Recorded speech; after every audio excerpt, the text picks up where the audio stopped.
अहंकारी का अंत। बहुत समय पहले की बात है। एक जंगल में बहुत सारे जानवर रहते थे। जंगल के बीच में एक बहुत बड़ा तालाब था जहां से जानवर पानी पीते थे। इस तालाब के किनारे पर एक पपीते का बहुत ऊंचा पेड़ था। उस पर बहुत बड़े बड़े पपीते लगते थे। एक बार कुछ खरगोश पानी पीकर तालाब के किनारे पर खेल रहे थे। एक पका हुआ बड़ा सा पपीता टूटकर पानी में गिर गया, जिससे बहुत जोर की आवाज आई, गडम करके। गडम की आवाज सुनकर खरगोश डर गए और भाग निकले।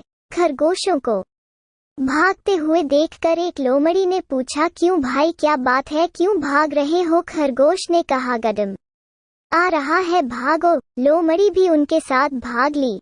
आगे चलकर उनको एक हाथियों का झुंड मिला। एक हाथी ने पूछा, क्यों भाग रहे हो? तो उत्तर मिला, गडम आ रहा है, भागो। हाथी भी साथ भागने लगे। धीरे धीरे गडम आ रहा है सुनकर बहुत सारे जानवर एक साथ भागने लगे। ये जानवरों का झुंड जब बब्बर शेर की मांद के पास से दौड़ रहा था तो शेर ने पूछा, क्यों भाग रहे हो? उत्तर मिला, गडम आ रहा है, भागो। जैसे ही एक शेर भागने को तैयार हो रहा था तो दूसरे शेर ने कहा, तुम क्यों भाग रहे हो? तुम तो जंगल के राजा हो, तुम्हारे पास शक्तिशाली पंजे हैं, तुम जिसे चाहो अपने पंजों से चीर सकते हो। भागने से पहले सच्चाई तो जान ले।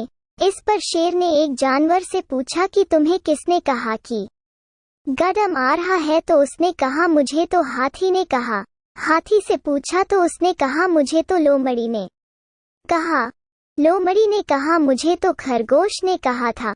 जब खरगोश से पूछा तो उसने कहा, हम जहां पर खेल रहे थे वहां पर गडम की आवाज आई थी, जिसको सुनकर हम भागे थे। शेर ने कहा, मुझे उस स्थान पर ले चलो। सभी उस स्थान की ओर चल पड़े। जैसे ही सभी जानवर तालाब के किनारे पर पहुंचे, एक बड़ा सारा पपीता टूटकर पानी में गिर गया और बहुत जोर से गडम की आवाज आई। शेर ने कहा, ये तो पानी की आवाज है जो पपीते के गिरने से हुई। खरगोश ने कहा, हम तो यही आवाज सुनकर ही डर के मारे भागे थे। तब शेर ने समझाया कि इसमें डरने की कोई बात नहीं है, ये सब सुनी सुनाई बात से हुआ है। शेर ने कहा, आगे से कभी भी सुनी सुनाई बात पर विश्वास मत करना।